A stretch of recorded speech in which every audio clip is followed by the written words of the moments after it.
ಮತ್ತೊಂದು ಕಡೆ ಸಹಕಾರ ಸಚಿವ KN ರಾಜಣ್ಣ ಅವರಿಗೆ ಹನಿ ಟ್ರ್ಯಾಪ್ ಪ್ರಯತ್ನ ಆಗಿದೆ ಅನ್ನೋ ವಿಚಾರಕ್ಕೆ ಸಂಬಂಧಪಟ್ಟಂತೆ ಸ್ವತಃ ಅವರೇ ಸದನದಲ್ಲಿ ಈ ವಿಚಾರವನ್ನು ಪ್ರಸ್ತಾಪ ಮಾಡ್ತಾರೆ.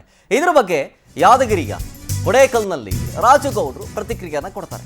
ಮಾಜಿ ಶಾಸಕರು ಏನಂತಂದ್ರು, ಇವರು ಹನಿ ಟ್ರ್ಯಾಪ್ ಮಾಸ್ಟರ್ ಮೈಂಡ್ ಬಗ್ಗೆ ರಾಜಣ್ಣಗೆ ತುಂಬಾ ಚೆನ್ನಾಗಿ ಗೊತ್ತಿದೆ. ಅದು ಬೇರೆ ಯಾರೂ ಅಲ್ಲ, ಅವರ ಪಕ್ಷದ ಪ್ರಮುಖರೇ ಇದರ ಹಿಂದೆ ಇದ್ದಾರೆ. ರಾಜಣ್ಣ ಯಾವತ್ತೂ ಕೂಡ ಸಿದ್ದರಾಮಯ್ಯನವರ ಪರ ಇದ್ದೇ ಇರ್ತಾರೆ. ಹಾಗಾಗಿ ಕಾಂಗ್ರೆಸ್ ಪಕ್ಷದವರಿಂದಲೇ ವ್ಯವಸ್ಥಿತವಾಗಿ ಹನಿ ಟ್ರ್ಯಾಪ್ ಆಗಿದೆ.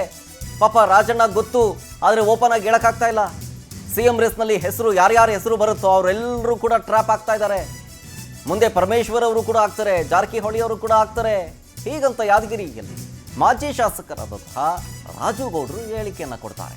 ಇವರ ಹೇಳಿಕೆ ಈಗ ನಾನಾ ರೀತಿಯ ಚರ್ಚೆಗೂ ಕೂಡ ಗ್ರಾಸವಾಗ್ತಾ ಇದೆ. ಸರ್ಕಾರದಲ್ಲಿ ನಿಜಕ್ಕೂ ನಮ್ಗೆ ವಿಚಿತ್ರ ಅನಿಸ್ತದೆ. ಅಧಿಕಾರ ಇದ್ದು ಒಬ್ಬ ಪವರ್ಫುಲ್ ಮಂತ್ರಿ, ರಾಜಣ್ಣ ಅಂತಂದ್ರೆ ಪವರ್ಫುಲ್ ಮಂತ್ರಿ, ಸಹಕಾರ ಸಚಿವರೇ ಹತಾಶೆ ಮನೋಭಾವದಿಂದ ಹೇಳ್ತಿದ್ದಾರೆ. ಹನಿ ಟ್ಯಾಪ್ ನಂಗೆ ಮಾಡಕ್ಕೆ ಬಂದು ಹನಿ ಟ್ಯಾಪ್ ಆಗಿದೆ, ನಾನು ಕಂಪ್ಲೇಂಟ್ ಕೊಟ್ಟಿದ್ದೇನೆ, ಯಾರೋ ಇಬ್ರು ಬಂದಿದ್ರು, ಅವ್ರ ಫೋಟೋ ತೋರಿಸಿ ಗೊತ್ತಿಡ್ತಿದ್ದೇನೆ ಅಂತೇಳಿ ಅವರೇ ಇವತ್ತ ಹತಾಶೆ ಮನೋಭಾವದಿಂದ ಇದು ಮಾಡಿ.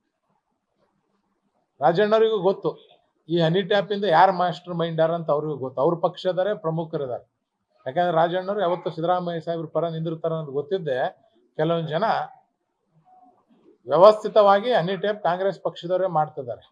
ಆ ರಾಜಣ್ಣವ್ರಿಗೆ ಗೊತ್ತು.